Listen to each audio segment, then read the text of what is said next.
નમસ્કાર મિત્રો, આજના ખાસ વિશ્લેષણમાં ખૂબ ખૂબ સ્વાગત છે. આજે આપણે ગુજરાતી વ્યાકરણના બે એવા કન્સેપ્ટ જોવાના છીએ જે દેખાવમાં તો એકદમ સરખા લાગે પણ વાસ્તવમાં સાવ અલગ છે. હા, આપણે વાત કરી રહ્યા છીએ રવાનુકારી શબ્દો અને દ્વિરુક્ત પ્રયોગો વિશે. વ્યાકરણના આવા ભારેખમ નામ સાંભળીને કદાચ ગભરામણ થઈ શકે, ખરું ને? પણ ટેન્શન લેવાની કોઈ જ જરૂર નથી. આજે આપણે આ બંને ટોપિકને એટલી મજેદાર રીતે સમજીશું કે એ કાયમ માટે મગજમાં ફિટ થઈ જશે. તો ચાલો ફટાફટ શરૂ કરીએ. આજના આપણા આ સેશનની રૂપરેખા બહુ જ સિમ્પલ છે. પહેલાં આપણે જોઈશું રવાનુકારી શબ્દો, પછી દ્વિરુક્ત પ્રયોગો, ત્યારબાદ દ્વિરુક્તના 4 પ્રકારો અને છેલ્લે આ બંને વચ્ચેનો મુખ્ય તફાવત અને એક્ઝામ માટેની એક જબરદસ્ત ટીપ. તો ચાલો આગળ વધીએ. તો આપણો પહેલો વિભાગ છે રવાનુકારી શબ્દો, એટલે કે અવાજનું તત્વ. આખોય ખેલ અહીં સાંભળવાની કલ્પના શક્તિ પર જ આધારિત છે. કંઈ પણ ગોખવા કરતાં એના મૂળ અર્થને સમજવો હંમેશા બેસ્ટ રહે છે. જુઓ, રવનો સીધો અને સાદો અર્થ થાય છે અવાજ. એટલે જ જે શબ્દો દ્વારા કોઈ ચોક્કસ અવાજ કે ધ્વનિનો અહેસાસ થતો હોય તેને આપણે રવાનુકારી શબ્દો કહીએ છીએ.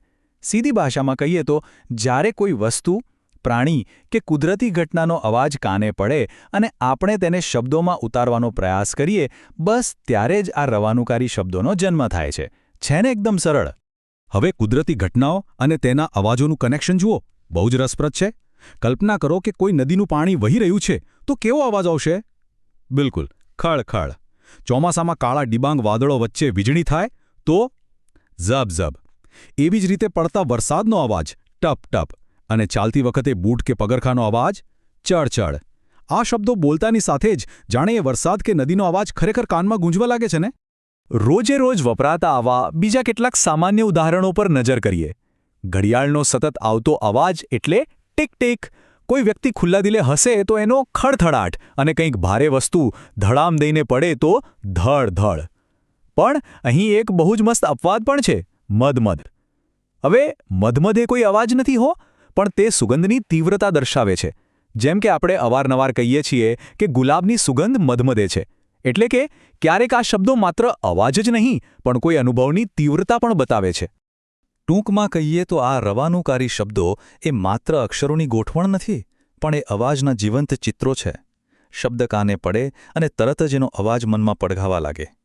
આગળ વધતા પહેલાં આ કન્સેપ્ટને બરાબર પકડી રાખવો ખૂબ જરૂરી છે. હવે આવીએ આપણા બીજા વિભાગ પર, દ્વિરુક્ત પ્રયોગો, એટલે કે પુનરાવર્તનની તાકાત.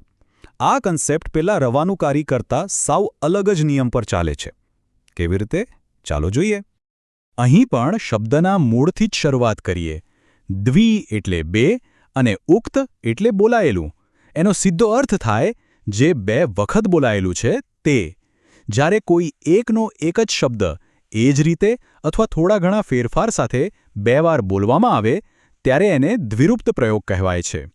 જાણતા અજાણતા આપણી રોજબરોજની વાતચીતમાં કોઈ વાત પર ભાર મૂકવા કે એને વધુ અસરકારક બનાવવા માટે આપણે આ ટેકનિકનો સતત ઉપયોગ કરતા જ હોઈએ છીએ. તો હવે જોઈએ દ્વિરુક્તના 4 પ્રકારો. આ શબ્દોનું પુનરાવર્તન કઈ કઈ રીતે થાય છે તેની વિવિધતા સમજવા માટે તૈયાર થઈ જાઓ. આ 4 પ્રકારો કંઈક આ રીતે છે. પહેલો પ્રકાર એટલે સંપૂર્ણ દ્વિરુક્તિ, જ્યાં આખે આખો શબ્દ રિપીટ થાય છે. બીજો પ્રકાર છે અમુક અંશના ફેરફારવાળી દ્વિરુક્તિ.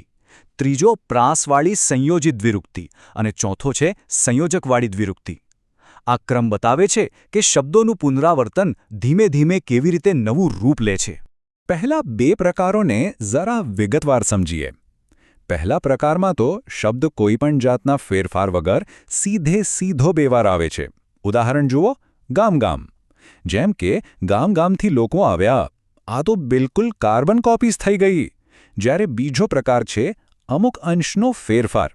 આમાં બીજો શબ્દ લગભગ પહેલા જેવો જ હોય પણ મોટે ભાગે એનો પહેલો અક્ષર બદલાઈ જતો હોય છે. જેમ કે આજુબાજુ. આપણે કહીએ છીએ ને કે આજુબાજુ જરા ધ્યાન રાખવું. બસ આટલું જ સિમ્પલ છે. હવે બાકીના 2 પ્રકારો પર પણ નજર કરી લઈએ. ત્રીજો પ્રકાર છે પ્રાસવાળા દ્વિરુક્તિ. અહીં 2 અલગ અલગ અર્થવાળા શબ્દો માત્ર એક પ્રાસ એટલે કે રાઇમ બેસાડવા માટે જ સાથે વપરાય છે. બેસ્ટ ઉદાહરણ છે ધામધૂમ. આપણે કહીએ કે લગ્ન ધામધૂમથી ઉજવાયા. અને છેલ્લો ચોથો પ્રકાર છે સંયોજકવાળી દ્વિરુક્તિ. આમાં બે સરખા શબ્દોની વચ્ચે આ, એ કે ઓ જેવા પ્રત્યયો જાણે ફેવિકોલની જેમ ચોંટી જાય છે. જેમ કે ચોરો ચોર. અહીં ચોર અને ચોરની વચ્ચે ઓ પ્રત્યય છે. આપણી ભાષા આ શબ્દોને કેટલી મસ્ત રીતે જોડે છે નહીં? હવે આવીએ આજના સૌથી અગત્યના અને છેલ્લા પડાવ પર. મુખ્ય તફાવત અને પરીક્ષા માટેની એક ખાસ ટીપ. આ એ જ જાદુઈ ચાવી છે જે આ બંને ટોપિક વચ્ચેની બધી જ કન્ફ્યુઝન હંમેશા માટે દૂર કરી દેશે. જુઓ, આ બંને વચ્ચેની ભેદરેખા એકદમ કાચ જેવી સ્પષ્ટ છે. એક બાજુ છે રવાનુકારી, જેમાં ખરેખર કોઈ અવાજ છુપાયેલો છે, જેમ કે ટપ ટપ, ખડખડ. જ્યારે બીજી બાજુ છે દ્વિરુક્ત. આમાં શબ્દો ખાલી રિપીટ થાય છે, પણ તેમાંથી કોઈ જ અવાજ ઉત્પન્ન થતો નથી, જેમ કે ગરમ ગરમ, આજુબાજુ. તો આજનો સૌથી મોટો ચીટ કોડ આ જ છે. જો સાંભળવામાં કોઈ અવાજ આવતો હોય તો ભાઈ એ રવાનુકારી છે, અને જો માત્ર પુનરાવર્તન જ થતું હોય અને કોઈ અવાજ ન હોય તો એ 100% દ્વિરુક્ત છે. પણ ઊભા રહો, અહીં એક નાનકડી ગૂંચવણ છે જે ક્લિયર કરવી બહુ જ જરૂરી છે. ટપ ટપ જેવો શબ્દ અવાજ પણ દર્શાવે છે અને 2 વાર બોલાતો હોવાથી એમાં પુનરાવર્તન પણ છે. તો આને મૂકવો ક્યાં? પરીક્ષા માટે આનો એક સીધો અને સચોટ નિયમ યાદ રાખી લેજો.